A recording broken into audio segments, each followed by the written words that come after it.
ಸತ್ಯವೇದ ಹೇಳ್ತದೆ, ಇಬ್ಬರು 3,000 ಜನರ ಆರ್ಮಿ ದಾಟ್ಕೊಂಡು ಹೋಗ್ತಾವ್ರೆ. ಒಂದು ಸ್ವಲ್ಪ ಕಾಲು ಟಚ್ ಆದರೆ ಅವ್ರು ಹೇಳ್ಬೇಕು. ಮತ್ತೆ ಹೋಗಿ ಮಧ್ಯದಲ್ಲಿ ಹೋಗಿ ಸೌಲನ ಪಕ್ಕದಲ್ಲಿ ನಿಂತ್ಕೊಂಡ್ರೆ, ಆಮೇಲೆ ಆ ದಾವೀದನ ಜೊತೆಗೆ ಬಂದವನು ಕಂಪ್ಯಾನಿಯನ್ ಹೇಳ್ತಾನೆ, ಬೆಸ್ಟ್ ಚಾನ್ಸ್, ಬೆಸ್ಟ್ ಚಾನ್ಸ್. ನೀನು ಬರೀ ಆಜ್ಞೆ ಕೊಡು, ನೀನೇನು ಮಾಡಬೇಡ, ನನಗೆ ಬರೀ ಎಸ್ ಅಂತ ಸಿಗ್ನಲ್ ಕೊಡು ಸಾಕು. ಅದೇ ಈಟಿಯಿಂದ ಅವನ ತಲೆಯನ್ನು ನೆಲದಿಂದ ಎತ್ತಲಿಕ್ಕೆ ಬರ್ದಂಗೆ ಅಲ್ಲೇ ಹಾಕ್ಬಿಡ್ತೀನಿ ಅಂತ ಅಂದರೆ, ದಾವೀದನ್ ಹೇಳ್ತಾನೆ, ಲೋ ತೆಪ್ಪಗಿರ್ತೀಯ?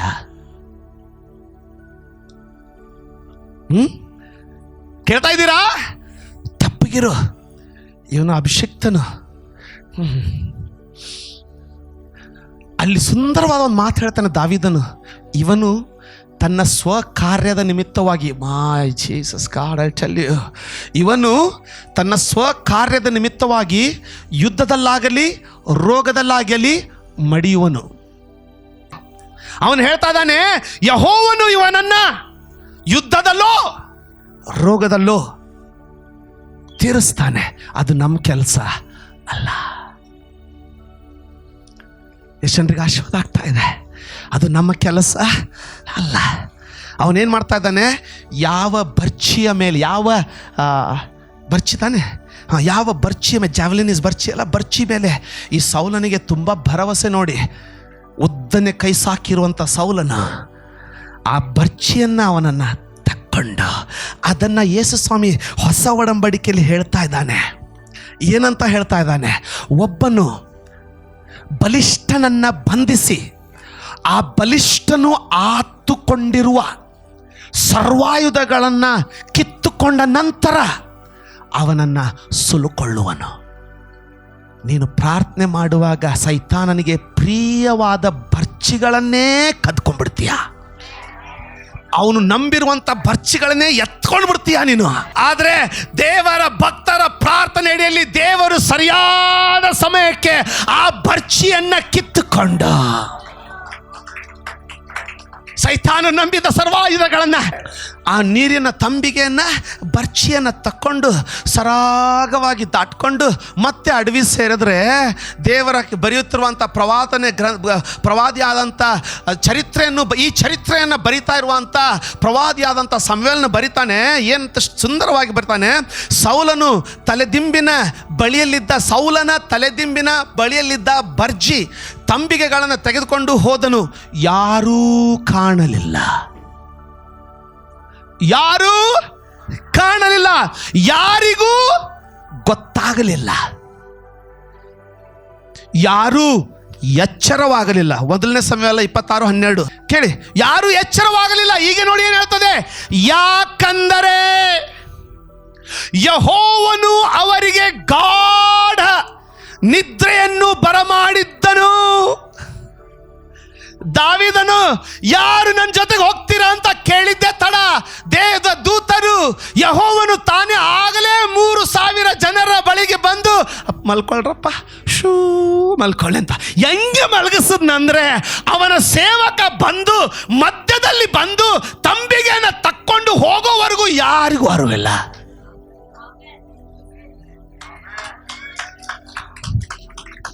ಯೆಹೋವನು ಅವರಿಗೆ ಗಾಢ ನಿದ್ರೆ ಬರಮಾಡಿದ್ರೆ ಹೋಗಿದ್ರೆ ಇವತ್ತು ನೀನು ಉಳಿತಾ ಇರಲಿಲ್ಲ, ನಾನು ಉಳಿತಾ ಇರಲಿಲ್ಲ.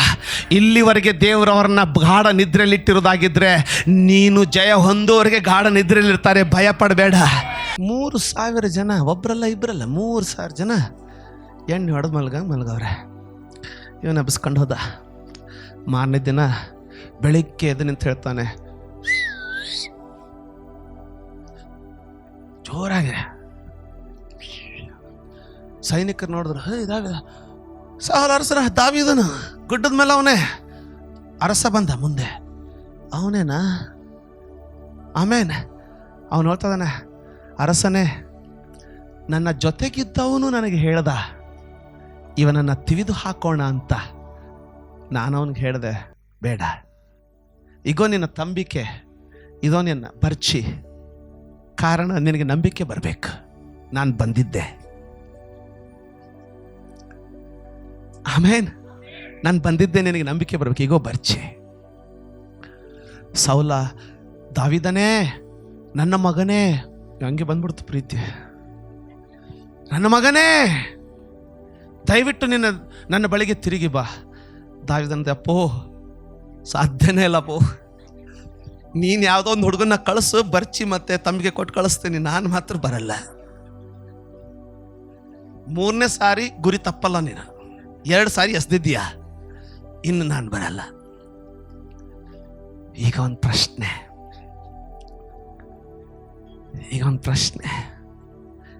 ದೇವರು ದಾವಿದನಿಗೆ ನಾನು ನಿನ್ನನ್ನು ಸಂರಕ್ಷಿಸ್ತೀನಿ ಅಂತ ಏನಾದರೂ ಪುರಾವೆ ಕಡಿಮೆ ಮಾಡಿದ್ನ? ಸ್ವಲ್ಪ ನೀವು ಉತ್ತರ ಕೊಡ್ಬೇಕು. ನಿನ್ನನ್ನು ಸಾಕ್ತೀನಿ, ನಿನ್ನನ್ನು ಸಂರಕ್ಷಿಸ್ತೀನಿ ಅಂತ ಪುರಾವೆಗಳಲ್ಲಿ ಏನಾದರೂ ಕಡಿಮೆ ಆಯ್ತಾ? ನನಗೆ ಕಾಣಲ್ಲ. ಎಲ್ಲ ಪುರಾವೆಗಳನ್ನು ತೋರಿಸ್ದ.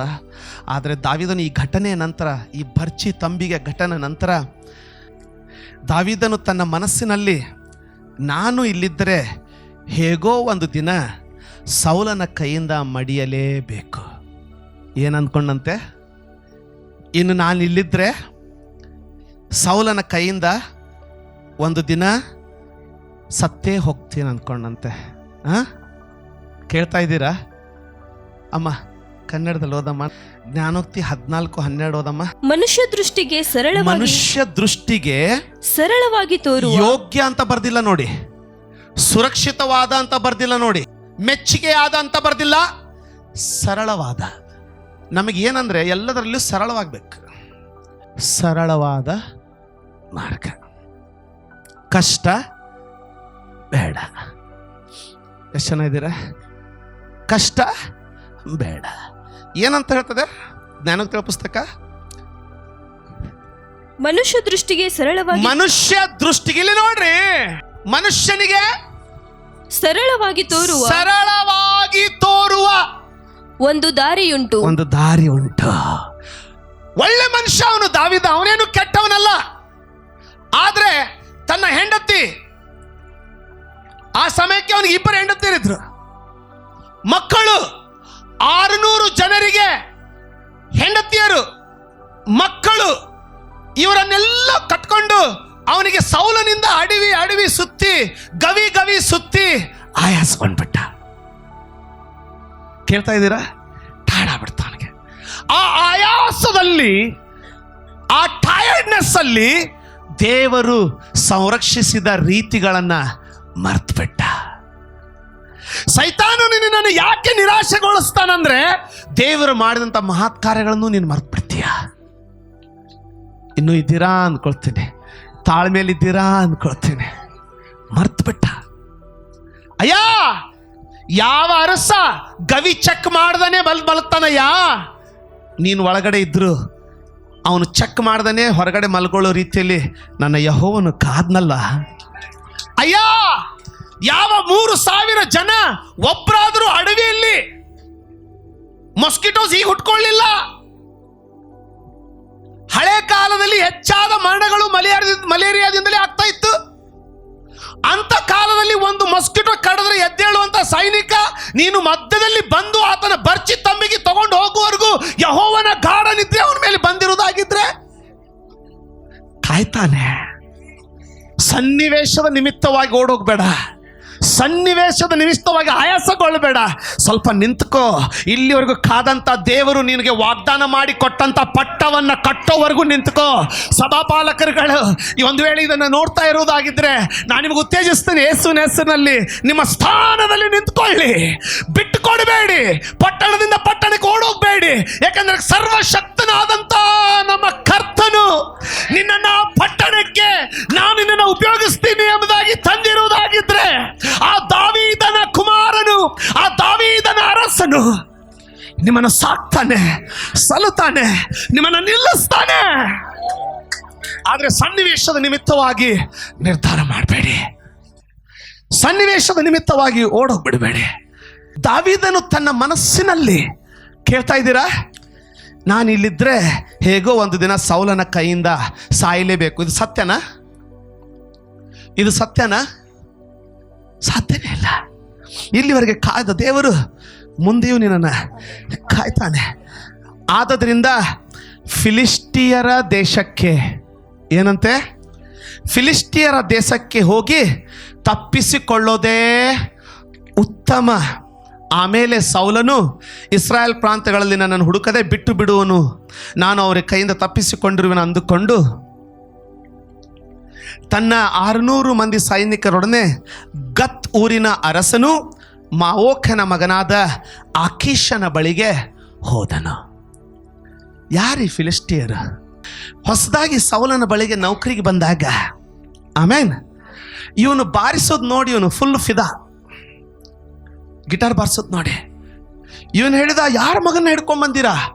ಅವ್ರು ಹೇಳಿದ್ರು, ಇವನು ಈಶಯನ ಮಗನಾದಂಥ ದಾವಿದನು. ಅವನು ಹೇಳಿದ, ಇನ್ನು ಮುಂದೆ ಇವನು ಮನೆಗೆ ಹೋಗಬಾರ್ದು, ಈಶನಿಗೆ ಹೇಳಿ ಕಳಿಸಿ, ನಿಮ್ಮ ಮಗನ ಕರೆಸ್ಕೊಳ್ಬಾರ್ದು, ಇನ್ನು ಇವನು ಫುಲ್ ಟೈಮರ್ ನನ್ನ ಜೊತೆಗೆ. ಕೇಳ್ತಾ ಇದ್ದೀರಾ? ಫುಲ್ ಟೈಮರ್ ಅಂತ ಹೇಳ್ಕೊಂಡ್ಬಿಟ್ಟು ಇವನನ್ನು, ನೀನು ಯಾವಾಗಲೂ ನನ್ನ ಜೊತೆಗಿರಬೇಕು, ನೀನು ಈಗ ಏನಂದರೆ ನನ್ನ ಜೊತೆಗೆ ನನ್ನ ಆಯುಧಗಳನ್ನು ಹೊರುವಂಥ ಹುಡುಗ, ನೀನು ಪರ್ಸ್ನಲ್ ಅಸಿಸ್ಟೆಂಟ್ ಆಗಿಬಿಟ್ಟ ಅವನು ಸೌಲನಿಗೆ. ಯುದ್ಧಕ್ಕೆ ಹೋದರೆ ಇವನ ಆಯುಧಗಳನ್ನು ಹಿಡ್ಕೊಂಡು, ಇವನು ಕತ್ತಿ ಹಿಡ್ಕೊಂಡು ಇವನ ಜೊತೆಗೆ ಹೊಡೆದಾಡಬೇಕು. ಮನೆಯಲ್ಲಿದ್ದರೆ ಇವನು ತಲೆ ಕೆಟ್ಟರೆ ಗಿಟಾರ್ ಬಾರಿಸ್ಬೇಕು. ಕೇಳ್ತಾ ಇದ್ದೀರಾ? ಈಗ ಸೌಲನು ನೋಡಿ ಇವನನ್ನು ಯುದ್ಧಕ್ಕೆ ಕಳಿಸ್ಲಿಕ್ಕೆ ಸ್ಟಾರ್ಟ್ ಮಾಡ್ದ. ಈಗ ದಾವೀದನೊಬ್ಬನೇ ಯುದ್ಧಕ್ಕೆ ಹೋಗ್ಲಿಕ್ಕೆ ಸ್ಟಾರ್ಟ್ ಮಾಡ್ದ. ಸೌಲನ ಅಸಿಸ್ಟೆಂಟ್ ಎಷ್ಟು ಪವರ್ಫುಲ್ ಆಗಿ, ಒಂದು ದಿನ ಯುದ್ಧ ಮುಗಿಸಿ ಬಂದರೆ ದಾವೀದನು ಸೌಲನಿಗೆ ಹೇಳಿ ಕಳಿಸ್ದ, ಎಲ್ಲ ಯುದ್ಧ ಮುಗಿದಿದೆ, ಬರೀ 200 ಮಂದಿ ಉಳಿದವ್ರೆ, ಬೇಗ ಬಂದ್ಬಿಡು, ಇಲ್ಲಾಂದರೆ ನಾನು ಗೆದ್ಕೊಂಡಿದ್ದೇನೆ ಅಂತಾರೆ ಜನ ಅಂತಂದರೆ, ಇವನು ಹೋಗಿ ಯುದ್ಧ ಮಾಡಿ 200 ಜನರನ್ನು ಹೊಡೆದು ದಾವೀದನ ಜೊತೆ ಶ್ರಮಪಟ್ಟವನು. 2000 ಜನರನ್ನು ಹೊಡೆದವ್ರು ಯಾರು? ದಾವೀದನು. ಮುಂದಿನ 20 ಮಂದಿನ ಹೊಡಿಲಿಕ್ಕೆ ಹೋದವ್ರು ಯಾರು? Head master. ಹೊಡ್ಕೊಂಡ್ಬಿಟ್ಟು ಯುದ್ಧ ಗೆದ್ದು ಅಂತ ಇಬ್ಬರು ಬರ್ತಾ ಇದ್ದಾರೆ. ಇಬ್ಬರು ಕುದುರೆ ಮೇಲೆ ಬರ್ತಾ ಇದ್ರೆ ಮುಂದೆ ಸೌಲ 2000 ಜನರನ್ನು ತಾನೇ ಹೊಡೆದಂಗೆ. ಆದರೆ ಪಬ್ಲಿಕ್ ನೋಡ್ರಿ, ಪಬ್ಲಿಕ್ ಸಬ್ ಕುಚ್ ಜಾನ್ತ ಹೈ.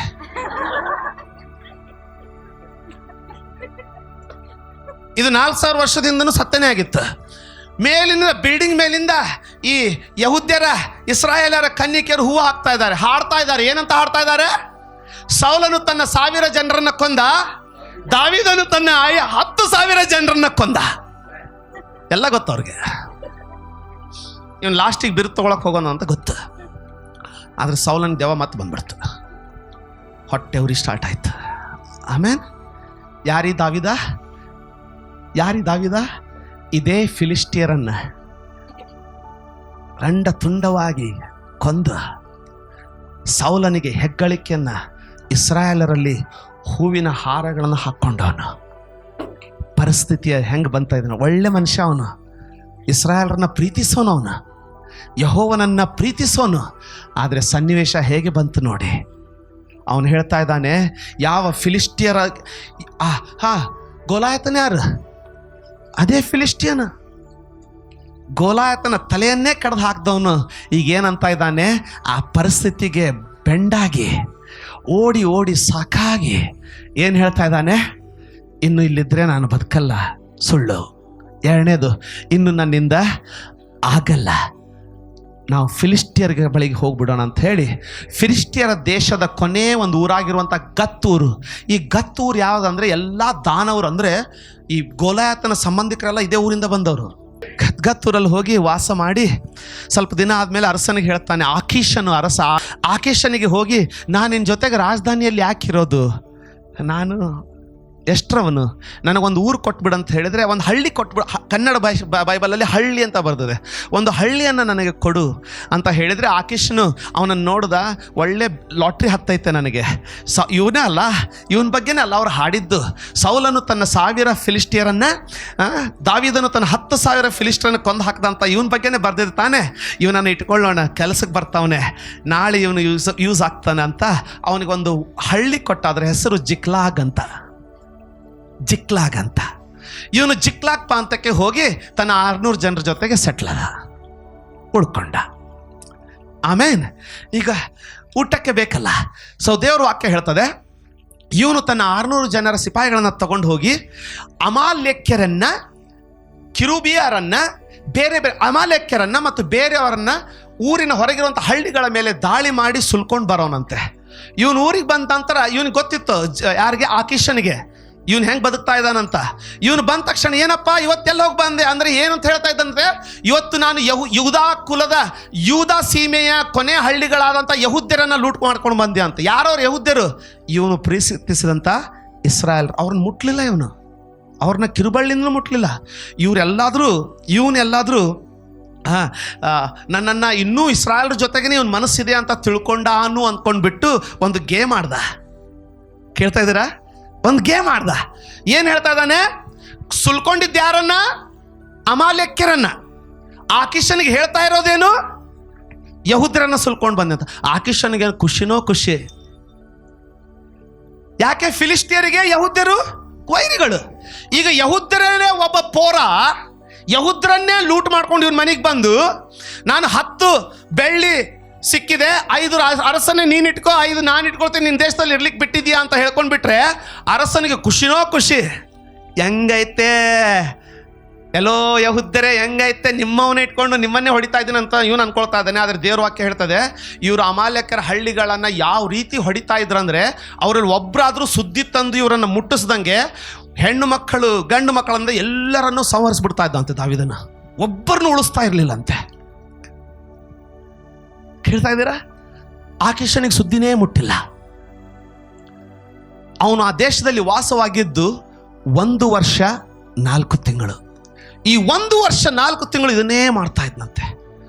1 ವರ್ಷ 4 ತಿಂಗಳು ಇದನ್ನೇ ಮಾಡ್ತಾ ಇದ್ದಾನೆ. ಧರ್ಮೋಪದೇಶ ಕಾಂಡ 22ನೇ ಅಧ್ಯಾಯ 10ನೇ ವಚನ. ಧರ್ಮೋಪದೇಶ ಕಾಂಡ 22ನೇ ಅಧ್ಯಾಯ 10ನೇ ವಚನ ಏನು ಹೇಳ್ತದೆ ಗೊತ್ತಾ? 22:10 ಏನು ಹೇಳ್ತದೆ ಗೊತ್ತಾ? ಎತ್ತನ್ನು ಕತ್ತೆಯನ್ನು ಜೊತೆ ಮಾಡಿ ನೇಗಲಿಗೆ ಕಟ್ಟಬೇಡ್ರಿ. ಎಷ್ಟು ಚೆನ್ನಾಗಿ ಹೇಳ್ತದೆ ನೋಡಿ. ಎತ್ತನ್ನು ಕತ್ತೆಯನ್ನು ಜೊತೆ ಮಾಡಿ ನೇಗಲಿಗೆ ಕಟ್ಟಬಾರದು. ಧರ್ಮೋಪದೇಶ ಕಾಂಡ. ಇದನ್ನು ನಾನು ಆಳವಾಗಿ ಹೋಗಲ್ಲ ಇದರಲ್ಲಿ, ಅದ್ರ ವಿಚಾರ ಮಾಡಿ. ದಾವೀದನು ಎತ್ತಿನಂಥ ಶಕ್ತಿ ಉಳ್ಳವನು ಕತ್ತೆ ಜೊತೆಗೆ ಸೇರ್ತಾ ಇದ್ದಾನೆ. ಒಳ್ಳೇದು ಬರಲ್ಲ.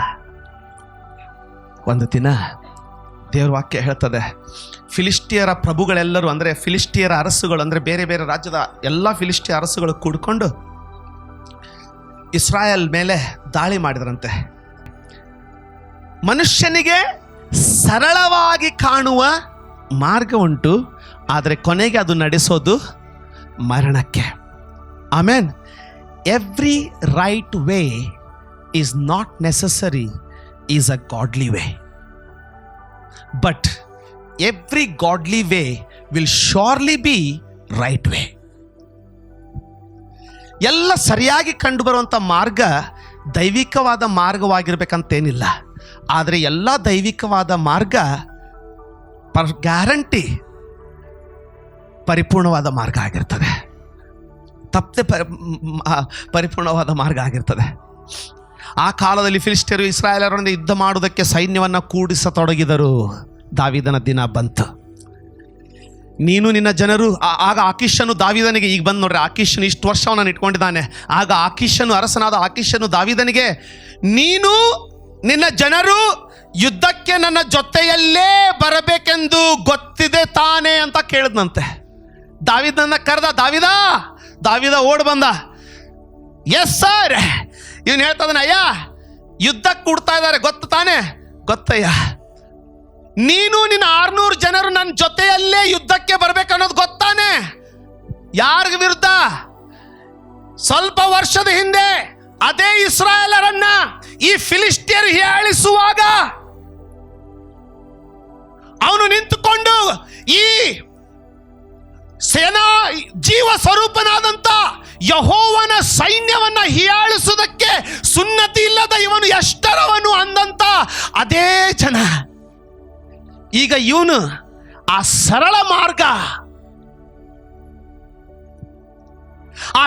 ಮಾರ್ಗವನ್ನು ಹಿಡಿದಿದ್ದರಿಂದ ನೋಡಿ ಎಲ್ಲಿ ಬರ್ತಾ ಇದ್ದಾನೆ.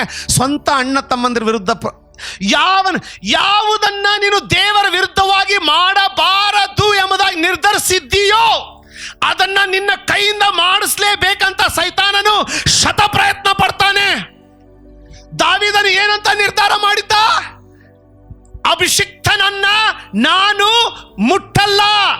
ಈಗ ಆಕೀಷನು ಅವನನ್ನ ಅದೇ ಸೌಲನ ವಿರುದ್ಧವಾಗಿ ಯುದ್ಧಕ್ಕೆ ಒಯ್ತಾ ಇದ್ದಾನೆ.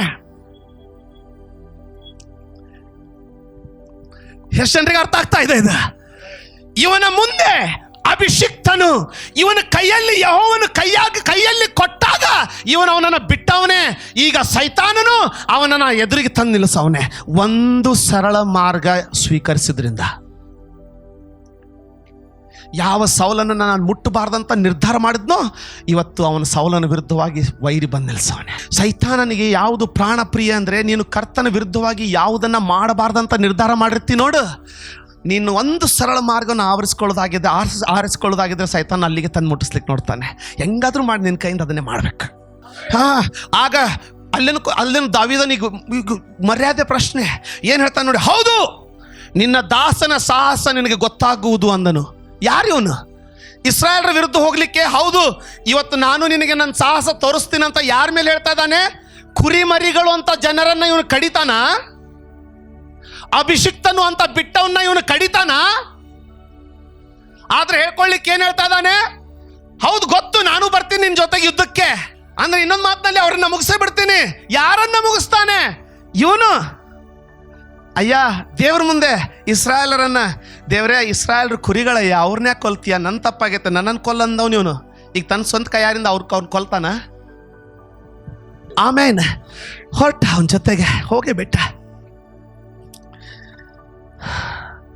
ನೋಡಿ ಎಷ್ಟು ಚಂದಾಗಿ ಹೇಳಿದ. ಸ್ವಲ್ಪ ವರ್ಷದಿಂದ ಇವನೇನು ಹೇಳಿದ್ದ, ಇದನ್ನ ನೆನಪು ಮಾಡ್ಕೊಡ್ತೀನಿ, ನೆನಪಿಗೋಸ್ಕರ ಮತ್ತೆ ರಿಪೀಟ್ ಮಾಡಿದ್ದೀನಿ ಇದನ್ನು. ಇದಲ್ಲದೆ ದಾವೀದನು ತನ್ನ ಜೊತೆ ಬಂದವನಿಗೆ 3000 ಮಧ್ಯದಲ್ಲಿ ಬಂದವನಿಗೆ ಹೇಳ್ತಾ ಇದ್ದಾನೆ, ಇವನು ಯೆಹೋವನಿಂದ ಸಾಯುವನು, ಇಲ್ಲದೆ ಕಾಲ ತುಂಬಿ ಮೃತ್ಯು ಹೊಂದುವನು, ಮುದುಕಾದ್ಗಾದ್ರೂ ಸಾಯ್ತಾನೆ ಅಥವಾ ಯುದ್ಧದಲ್ಲಿ ಮಡಿತಾನೆ. ತನ್ನ ಅಭಿಷಿಕ್ತನಿಗೆ ವಿರೋಧವಾಗಿ ಕೈ ಎತ್ತದಂತೆ ಯೆಹೋವನು ನನ್ನನ್ನು ತಡೆಯಲಿ.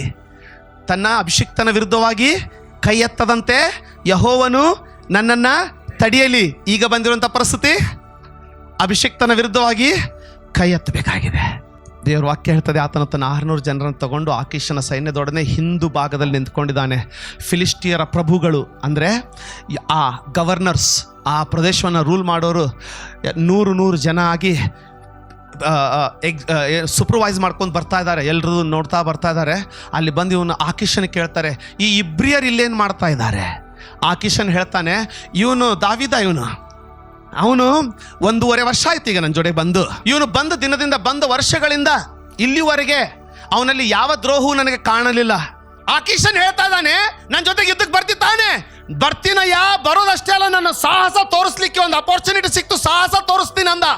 ಆಕೀಷನ್ ಹೇಳ್ತಾ ಇದ್ದಾನೆ, ವೆರಿ ಗುಡ್ ಮೈ ಸನ್, ಯುದ್ಧ ಮುಗಿಯವರೆಗೂ ನೀನೇ ನನ್ನ ಬಾಡಿ ಗಾರ್ಡ್. ಹಿಂದೆ ನಿಂತ್ಕೊಂಡ್ರೆ ಅವ್ರು ಹೇಳ್ತಾ ಇದಾರೆ, ಇವನು ನಮ್ಮ ಜೊತೆ ಬರೋದು ಬೇಕಾಗಿಲ್ಲ, ತಲೆಗಿಲಿ ಕೆಟ್ಟಾಯ್ತಾ ನಿನಗೆ? ಅಲ್ಲಿ ಯುದ್ಧದಲ್ಲಿ ಹೋದ್ಮೇಲೆ ಇವನು ಮನಸ್ಸು ಚೇಂಜ್ ಆದರೆ, ಇವನು ಸೌಲನ ಜೊತೆ ಕುಡ್ಕೊಂಡ್ಬಿಟ್ಟು ಫಿಲಿಸ್ಟಿಯರ್ನೇ ಕಡಿಲಿಕ್ಕೆ ಸ್ಟಾರ್ಟ್ ಮಾಡಿದ್ರೆ ನೆನಪಿಲ್ವಾ? ಇವನ ಬಗ್ಗೆ ಏನು ಹಾಡ್ತಾ ಇದ್ರು ಯೆರೂಸಲೇಮಿನಲ್ಲಿ? ಇವನ ಬಗ್ಗೆನೇ ಹಾಡಿದ್ದದು. ನಿನ್ನ ಜನರನ್ನು, ನನ್ನ ಜನರನ್ನು ಇವನು ಕೊಲ್ಲುವಾಗ ಅವನು ಜನರು ಹಾಡಿದಾರೆ ಇವನಿಗೆ, ಅವನನ್ನು ನೀನು ಮನೇಲಿ ಇಟ್ಕೊಂಡಿದ್ಯಾ, ನೀನು ಬುದ್ಧಿ ಇಲ್ಲ ನಿನಗಂತ ಉಗಿದ್ರು, ಚೆನ್ನಾಗಿ ಉಗಿದ್ರು ಅವನಿಗೆ. ಆಕೀಷನು ಬಂದ. ಆಕೀಷನು ದಾವೀದನಿಗೆ ಕರೆದು ಬಾಯಿಲಿ ಅಂತ ಕರೆದ, ಯೆಹೋವನ ಆಣೆ. ಯಾರ ಆಣೆ ಇಡ್ತಾ ಇದ್ದಾನೆ? ಫಿಲಿಸ್ಟಿಯನ ಬಾಯಲ್ಲಿ ಯೆಹೋವನ ನಾಮ. ಅರ್ಥ ಆಯ್ತಾ ಇಲ್ಲ? ಫಿಲಿಸ್ಟಿಯನ ಬಾಯಲ್ಲಿ ಯೆಹೋವನ ನಾಮ ಹೇಳ್ತಾ ಇದ್ದಾನೆ. ನೀನು ಆರಾಧಿಸುವ ಯೆಹೋವನ ಆಣೆ, ನನಗೆ ಮಗನ ಥರ ಇದೆಯಾ ನೀನು ಬಂದಾಗಿನಿಂದ ಚೆನ್ನಾಗಿದೆ. ಏನು ಚೆನ್ನಾಗಿದ್ದಾನೆ ಇವನು? ಇವನ್ ಜನರನ್ನೇ ಸುಲ್ಕೊಂಡು ಬಂದು ಇವನಿಗೆ ಕೊಟ್ಟವನೇ.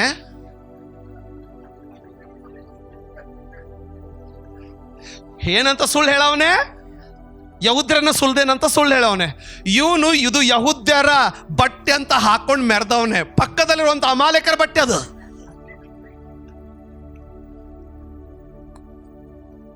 ನಾನು ನನ್ನ ಪಾಪಗಳು ಕೆಂಪಾಗಿದ್ದರು, ಕಿರುಮಂಜೆ ಅಂತೆ ಕೆಂಪಾಗಿದ್ದರು, ಆತನ ಅದನ್ನು ಹಿಮದಂತೆ ಬೆಳ್ಳಗಾಗಿ ತೊಳೆದಾತನ. ತಿಳ್ಕೊಳ್ತಾ ಇದ್ದೀರಾ ಅಂದ್ಕೊಳ್ತೇನೆ. ಆಮೇಲೆ ಎಷ್ಟು ಚೆನ್ನಾಗಿ ಹೇಳ್ತಾ ಇದ್ದಾನೆ, ನೀನು ಹೊರಟು ಹೋಗ್ಬಿಡು, ಇವತ್ತು ರಾತ್ರಿ ಮಲ್ಕೋ, ಬೆಳಿಗ್ಗೆ ಎದ್ದು ನೀನು ಹೋಗ್ಬಿಡು ಅಂತ.